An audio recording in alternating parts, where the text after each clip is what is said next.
षड्शीतितमः सर्गः 86वां सर्ग। निषादराज गुह के द्वारा लक्ष्मण के सद्भाव और विलाप का वर्णन।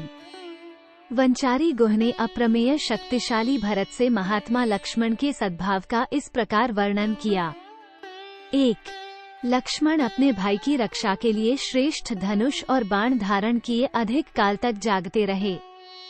उस समय उन सद्गुणशाली लक्ष्मण से मैंने इस प्रकार कहा। 2. तात रघुकुल नंदन, मैंने तुम्हारे लिए ये सुखदायिनी शैया तैयार की है। तुम इस पर सुखपूर्वक सो और भली भांति विश्राम करो। ये मैं सेवक तथा इसके साथ के सब लोग वनवासी होने के कारण दुख सहन करने के योग्य है, क्योंकि हम सबको कष्ट सहने का अभ्यास है, परंतु तुम सुख में ही पले होने के कारण उसी के योग्य हो। धर्मात्मन, हम लोग श्री रामचंद्र जी की रक्षा के लिए रात भर जागते रहेंगे। 3-4 मैं तुम्हारे सामने सत्य कहता हूँ कि इस भूमंडल में मुझे श्रीराम से बढ़कर प्रिय दूसरा कोई नहीं है, अतः तुम इनकी रक्षा के लिए उत्सुक न हो। 5 इन श्री रघुनाथ जी के प्रसाद से ही मैं इस लोक में महान यश, प्रचुर धर्मलाभ तथा विशुद्ध अर्थ एवं भोग्य वस्तु पाने की आशा करता हूँ। 6 अतः मैं अपने समस्त बंधु बांधवों के साथ हाथ में धनुष लेकर सीता के साथ सोए प्रिय सखा श्री राम की सब प्रकार से रक्षा करूँगा। 7 इस वन में सदा विचरते रहने के कारण मुझसे यहाँ की कोई बात छिपी नहीं है।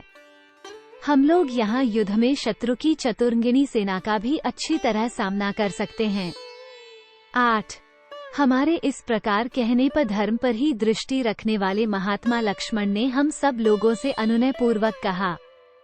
9 निषादराज, जब दशरथ नंदन श्रीराम देवी सीता के साथ भूमि पर शयन कर रहे हैं, तब मेरे लिए उत्तम शैया पर सोकर नींद लेना, जीवन धारण के लिए स्वादिष्ट अन्न खाना अथवा दूसरे सुखों को भोगना कैसे संभव हो सकता है।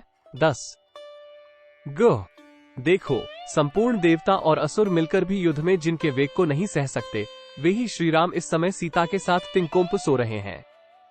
11 महान तप और नाना प्रकार के परिश्रम साध्य उपायों द्वारा जो यह महाराज दशरथ को अपने समान उत्तम लक्षणों से युक्त ज्येष्ठ पुत्र के रूप में प्राप्त हुए हैं, उन्हीं इन श्रीराम के वन में आ जाने से राजा दशरथ अधिक काल तक जीवित नहीं रह सकेंगे। जान पड़ता है निश्चय ही यह पृथ्वी अब शीघ्र विधवा हो जाएगी। 12-13 अवश्य ही अब रनिवास की स्त्रियां बड़े जोर से आर्तनाद करके अधिक श्रम के कारण अब चुप हो गई होंगी और राजमहल का वह हाहाकार इस समय शांत हो गया होगा। 14 महारानी कौसल्या, राजा दशरथ तथा मेरी माता सुमित्रा, ये सब लोग आज की इस रात तक जीवित रह सकेंगे या नहीं, यह मैं नहीं कह सकता। 15 शत्रुघ्न की बाट देखने के कारण संभव है मेरी माता सुमित्रा जीवित रह जाए, परंतु पुत्र के विरह से दुख में डूबी हुई वीर जननी कौसल्या अवश्य नष्ट हो जाएंगी। 16 महाराज की इच्छा थी कि श्रीराम को राज्य पर अभिषिक्त करूं, अपने उस मनोरथ को न पाकर श्रीराम को राज्य पर स्थापित किए बिना ही, हाय, मेरा सब कुछ नष्ट हो गया। ऐसा कहते हुए मेरे पिताजी अपने प्राणों का परित्याग कर देंगे। 17 उनकी उस मृत्यु का समय उपस्थित होने पर जो लोग वहां रहेंगे और मेरे मरे हुए पिता महाराज दशरथ का सभी प्रेत कार्यों में संस्कार करेंगे, वे ही सफल मनोरथ और भाग्यशाली हैं।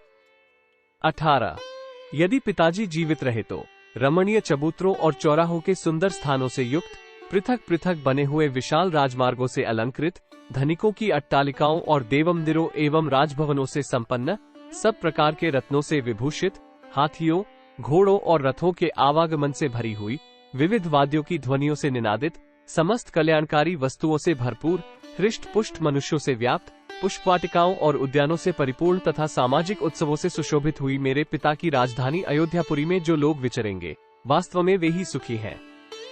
19-21 क्या वनवास की इस अवधि के समाप्त होने पर सकुशल लौटे हुए सत्य प्रतिज्ञ श्रीराम के साथ हम लोग अयोध्यापुरी में प्रवेश कर सकेंगे। 22 इस प्रकार विलाप करते हुए महामनस्वी राजकुमार लक्ष्मण की वह सारी रात जागते ही बीती। 23 प्रातः काल निर्मल सूर्योदय होने पर मैंने भागीरथी के तट पर वटके दूध से उन दोनों के केशों को जटा का रूप दिलवाया और उन्हें सुखपूर्वक पार उतारा। 24 सिर पर जटा धारण करके वल्कल एवं चीर वस्त्र पहने हुए महाबली शत्रु संतापी श्रीराम और लक्ष्मण 2 गजयुतपतियों के समान शोभा पाते थे। वे सुंदर तरकस और धनुष धारण किए इधर उधर देखते हुए सीता के साथ चले गए। 25 इत्यार्षे श्रीमद् रामायणे वाल्मीकि आदिकाव्ये अयोध्या कांडे षट्शीतितमः सर्ग। इस प्रकार श्री वाल्मीकि निर्मित आश्रामायण आदिकाव्य के अयोध्या कांड में 86वां सर्ग पूरा हुआ। 86